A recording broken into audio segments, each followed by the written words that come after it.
know that calorie restriction is the most documented way to extend our lifespan. We're looking for nutrients, drugs, hormones that have the same effect on our genome as does calorie restriction. If we believe that there's a good chance that technology will become available in the next 10, 20, 30 years to dramatically extend our lives or to give us indefinite lifespans, then of course the most important thing is to stay alive long enough to benefit from that technology. And that's one of the main reasons why I'm doing calorie restriction, because it very dramatically reduces the risk of dying of the killer diseases. And that's why caloric restriction works, is because if you run the mitochondria leaner, which is what you do when you're basically calorically restricted, okay, then they produce less free radicals. Then the free radicals don't damage the nuclear DNA. Then you don't get the double-strand break problem, or they damage it at a slower rate. To me, caloric restriction is eating just enough food to sustain your body and making sure that you get enough vitamins and nutrients. Amazing advance in the understanding of aging that we have now, I suppose in 1995, is really obvious. Like caloric restriction research wasn't even really started then, and all these mechanisms that Aubrey de Grey is talking about, they were barely inklings at that point in time. So there's just no arguing with the amount of advance that's going on. It's why shouldn't it work in humans? I mean, there are species that live longer than us, so caloric restriction may allow us to push our limits a little bit further. I don't think we've reached the limits of human longevity, not at all. Putting things in sharp perspective, University of Cambridge gerontologist Dr. Aubrey de Grey calls aging a barbaric phenomenon that shouldn't be tolerated in polite society.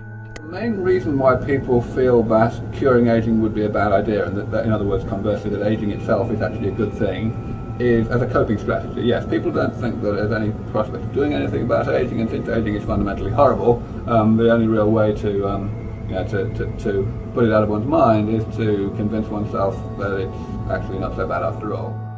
But if you take a look at the population in general, I would say most people are skeptical about anti-aging research. They don't think it's possible to slow down human aging within a reasonable future. And so, if you can show that, for instance, it is possible to reverse aging in mice, or it is possible to reverse or delay, even if to a small degree, aging in old people, I think that would bring a lot of attention to the field, and it would give people the sensation that real anti-aging interventions are within their grasp.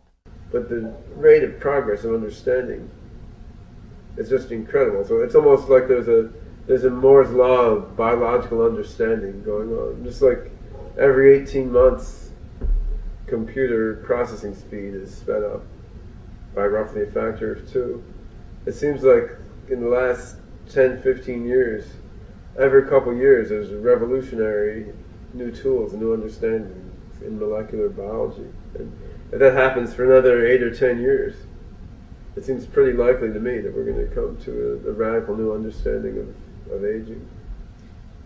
Typically, researchers are very conservative people. Now, aging researchers are people who are involved in aging are typically a little more optimistic than most people, but maybe but researchers are typically pretty conservative. So we posed a question: in the future, when would you think people would say aging was solved or cured or what have you? And like when would you say polio, for example, was cured? People still get polio very rarely, but and people would maybe still age, but basically when would they say aging was cured? And we threw out the extreme high and the extreme low, and we came up with an average or a mean of, I think it was 2019. And to me that was shocking, because I thought I was really far out there in my optimism. I picked 2030. People have to understand that aging is a disease, And usually when I ask the question, I ask how long would you live if you could live as long as possible in a youthful condition. Aging, then, is a disease affecting our DNA. It is the continuous accumulation of mutations both in the nuclear and the mitochondrial genome. Hard to tell which genome is more important for aging. It would appear that the nuclear genome is more important for cancer. However, the mitochondrial genome may be just as important, or perhaps even more important, for things like diabetes or Alzheimer's disease. Right now, jury's out, but one way or another, aging is caused by accumulation of damage in the DNA. Aging is absolutely a disease. It is the ultimate disease that kills everyone who doesn't succumb to some other disease first. Aging will be curable. Aging is the advancement, essentially, of our DNA to the point where we become debilitated, to the point where the cells no longer function. At our biomarker research laboratories, we're able to look at various genes that affect the aging process. And we've been able to show how the introduction of certain drugs and nutrients can actually positively affect those genes, so that the ones that cause us to grow old are turned off, and some of the ones that enable cells to stay healthy are turned back on.